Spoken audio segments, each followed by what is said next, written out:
Join me as I cook for my family of 7 on a typical week in January. Welcome back to Wagon Wheel Homestead, where each week we share with you homesteading tips and tricks and teach you how to live a simple and sustainable life.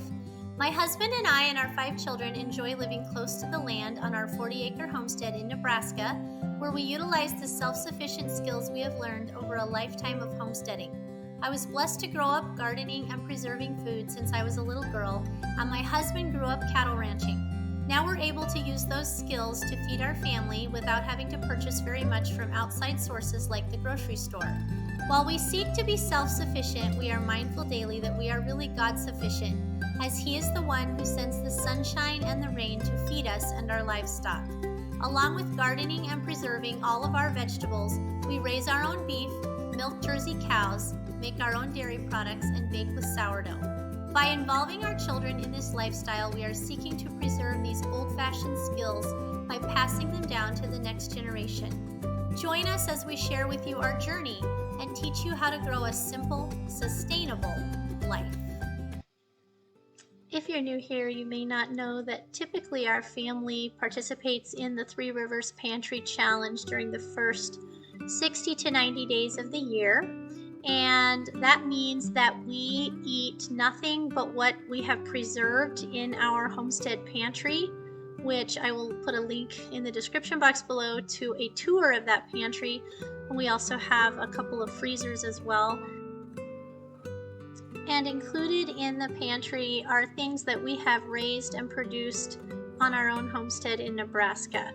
And so it's always good once a year to try to do a pantry challenge and to see how long you can cook and what kinds of things you might be missing from your pantry, just to refine it and find more things that you can add to it so you can be more self-sufficient. So today I'm going to be sharing with you 5 different recipes that we made in January during the pantry challenge. So right now I am making some sourdough pasta. I'll put a link for that in the description box as well. I'm using my KitchenAid to make the noodles. You can also, cut them out by hand, or you can buy a hand crank pasta cutter. This is the pasta cutter that I have at the moment, and I do buy a little bit of pasta throughout the year because it's something I can purchase in bulk and keep in my pantry for those really busy seasons when we're working in our market garden in the summer, going to farmers market and those kinds of things. But typically in the winter and during the slower seasons, I try to make my own pasta, and a lot of times I will even dry it so then I have it shelf stable in my pantry for any time when we might need to make pasta. That way I don't have to make it up and roll it out every single time. So, if you were making pasta and you had a little extra time, you could make twice as much. Then just lay it out to dry, put it in a jar in your pantry, and you would have it for, times when you would need a quick and easy meal. So today I'm just going to use this sourdough pasta to make a hamburger stroganoff. It's one of our favorite meals. You can do so much if you have, flour and sugar and then basic vegetables and meats. There's so many different things that you can make, and it's always fun during a pantry challenge to try to find new ways to use up all of the ingredients that we have preserved. So for the sauce, I am going to chop an onion. These are onions that we raised in our garden. We raise over 1,000 onions a year. We use a lot of them in our canning and preserving.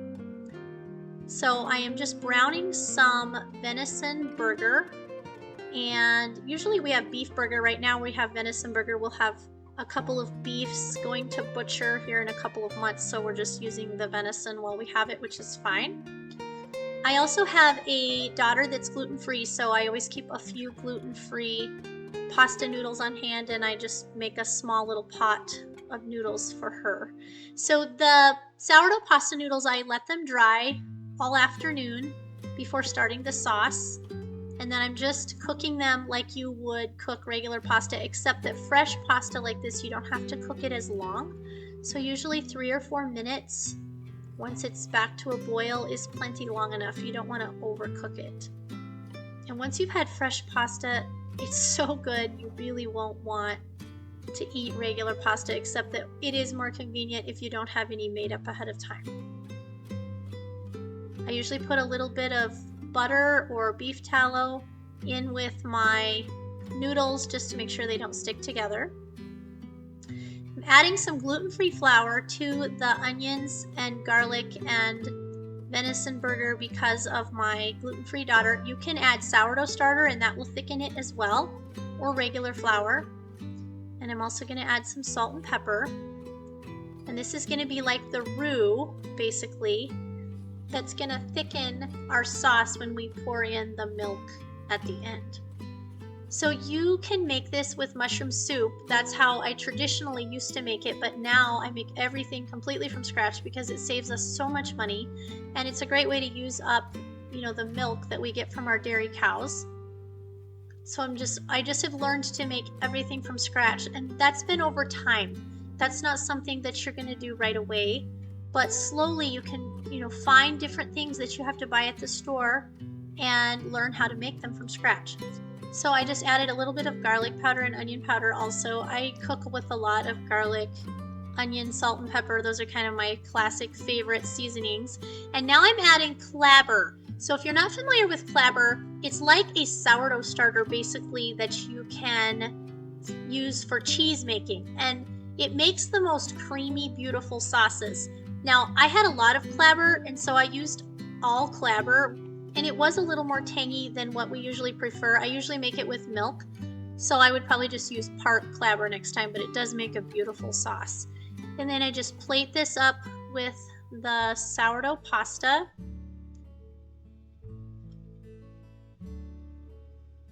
And we'll serve it with some canned sides from our pantry of glazed carrots, which are my kids' favorite, and I have a video showing you how to can those, and some green beans. Simple and delicious.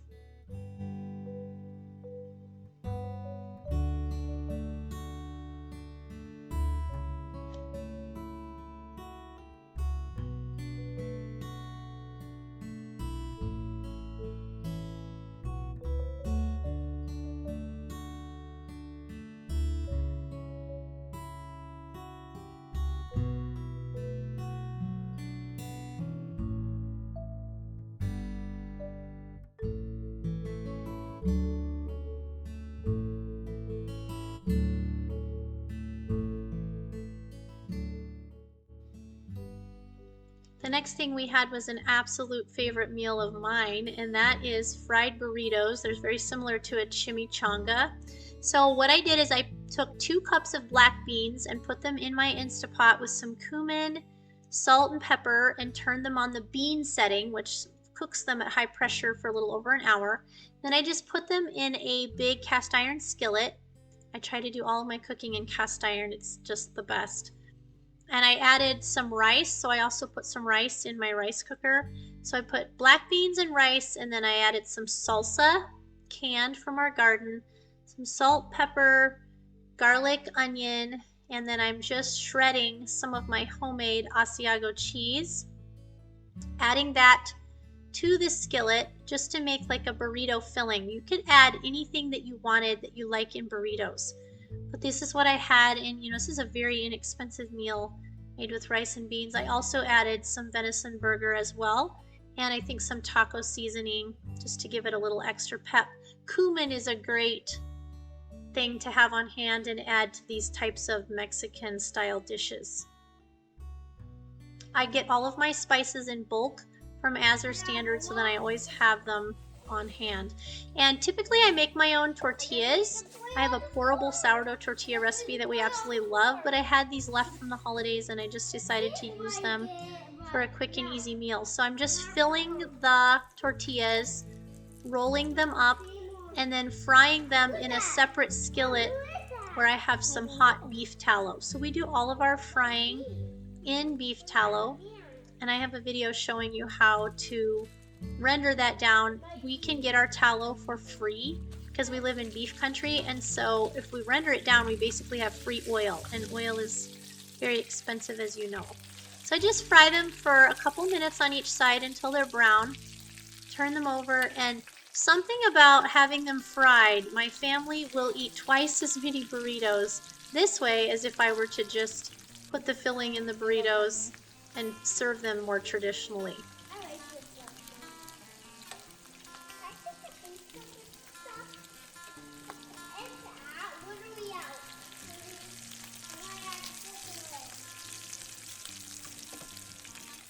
And then I'm just going to plate this up.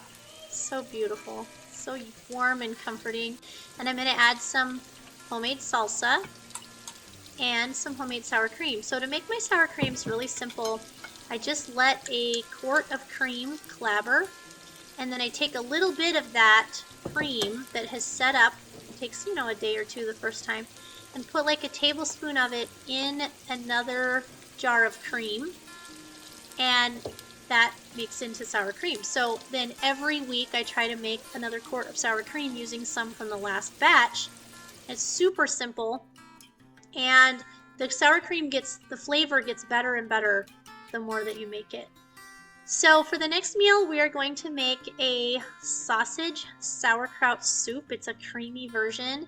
We have a lot of potatoes in our pantry, so definitely need to be eating potatoes several times a week. And we eat fried potatoes and baked potatoes and mashed potatoes, but it's always nice to find another way to use them.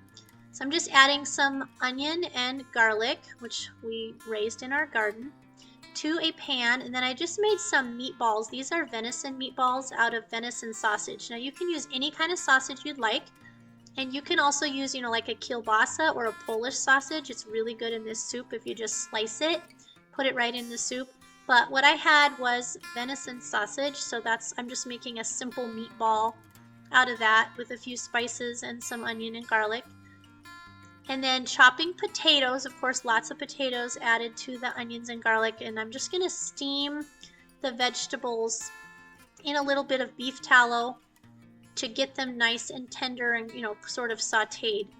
The other reason I try to make this soup several times throughout the winter is not only because we love it, but I also have sauerkraut that I have canned in my pantry. And we keep some sauerkraut in the fridge for fresh eating, but I also have some canned, and there's nothing better than a nutritious soup made with sauerkraut. So if you don't like sauerkraut, you could leave it out of this soup, but the sauerkraut is absolutely our very favorite part. And in fact, my husband told me when we made this soup, he said, you need to add more sauerkraut. So I just added some carrots from the garden. These are carrots I grew last fall. A couple jars of chicken broth that I have canned up in my pantry. And I'm just going to let it simmer and finish cooking the vegetables. I'm also adding some dried celery. So I grew celery a year or so ago in my garden, and I just put it in my dehydrator, dried it, and so when I need celery for soups in the winter, I can just put some of that in and it gives it a great flavor. Taking some leftover sourdough bread and adding some homemade butter, some garlic salt on that, and a little bit of cheese, and we will have garlic bread to go alongside this.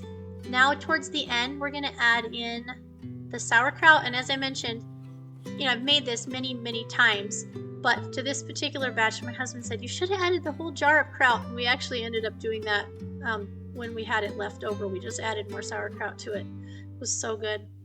Added the meatballs and a little bit of heavy cream from our Jersey cows, a tablespoon of Worcestershire sauce, and a little bit of dill weed. Stirred it up and just let the flavors blend, and it was absolutely delicious. So warm and comforting on a cold winter evening. One of the fastest and simplest meals that I like to make when I'm busy in the wintertime is tomato soup and grilled cheese. It's a very classic meal, but you know, you can't buy tomato soup at the store. At least the traditional tomato soup is not gluten-free. And I have so many tomato products in my pantry, like why buy tomato soup? So I just put a couple jars of tomato sauce. You can also use plain tomatoes and then puree them with a stick blender. And I'm putting that all into a pot with a little bit of tomato paste. Now, if you don't have tomato paste, that's fine. Your soup might just be a little bit more runny. But tomato paste is a great way to stretch your tomatoes, your good tomatoes from your garden, and it will thicken this soup really quick. So I can keep a little bit of tomato paste on hand. I don't mind doing that. and you know, it makes a beautiful soup. I also added brown sugar, salt, pepper, and a little bit of garlic.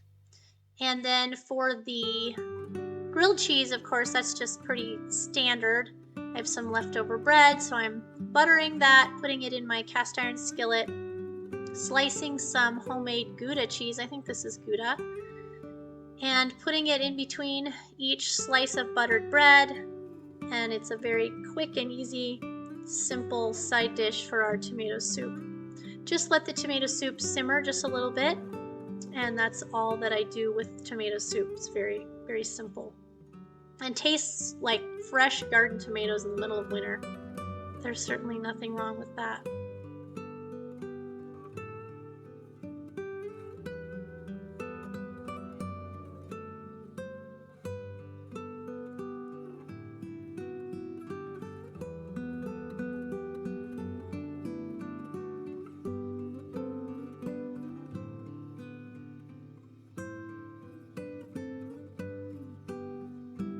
And with this meal, we also made some eggnog. My kids have learned to make eggnog since Christmas, and so they are making it on repeat. It's so good. So we just make a raw version of eggnog, and it's really healthy for you. So we just take a half a gallon of milk, approximately, 2 raw eggs, a splash of vanilla, and a half a cup of sugar.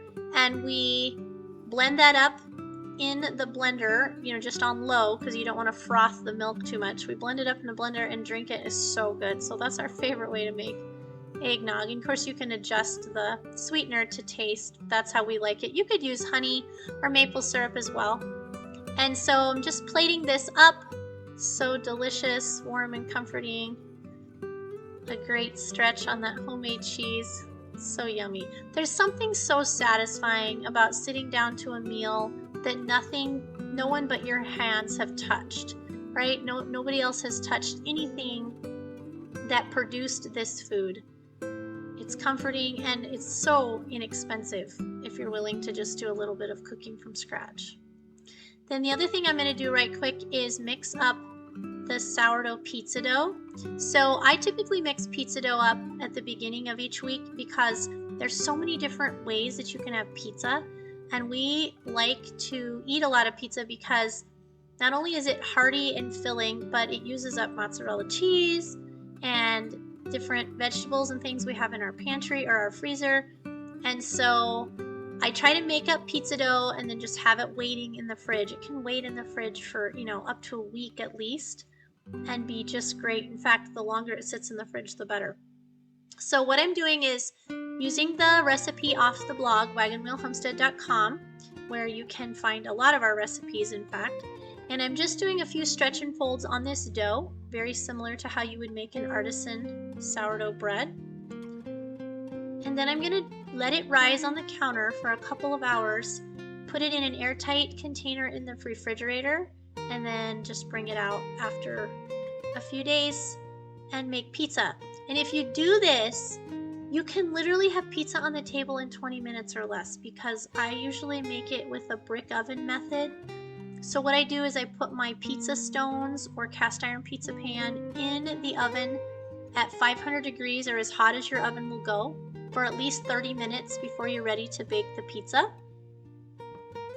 And then I spread out my parchment paper. I usually make this dough into 4 different pizzas. Now, if you want great big pizzas, you can make it in, you know, smaller pizzas, or you can do little tiny pizzas and make your own pizzas. You know, like everybody put whatever they want on their pizza, and that's kind of fun. So you're just gonna gently put the dough onto the parchment paper and spread it out. Again, just gently. You don't want to completely deflate it. And I also made a barbecue sauce out of some ketchup, apple cider vinegar, brown sugar, a little bit of liquid smoke, garlic, and Worcestershire sauce. Really simple barbecue sauce. I just let it simmer on the stove while I'm doing this to the dough. And tonight I'm going to show you how we make barbecue pizza. Although, like I said, you can make many different kinds. And fresh mozzarella is actually kind of hard to grate, so I am just opting to slice it. Doesn't hurt to slice it and set it right on top of your pizzas. Adding the sauce.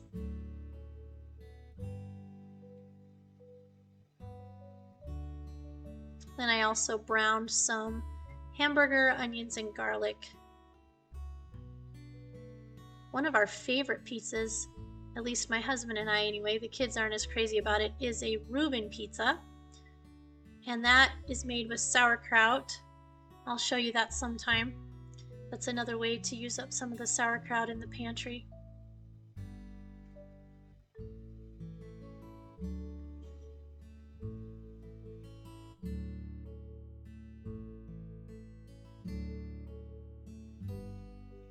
Then just adding the meat and the onions.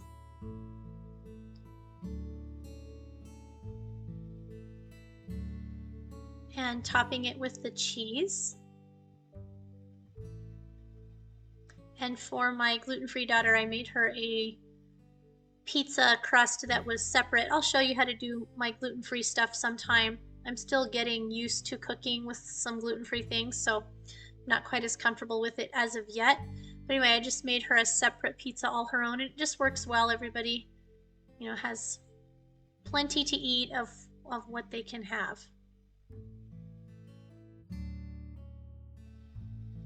And if you do the brick oven method, you are going to want a pizza peel so that you can get these pizzas in and out of the oven onto the hot pizza stones without burning your fingers or spilling. You can find a pizza peel on Amazon, and I'll put a link to one down in the description box below. So I just let them cook for about 5 minutes, and then I turn the oven to broil, and the very top pizza gets broiled for a couple more minutes, and then the bottom pizzas get moved up to the top rack.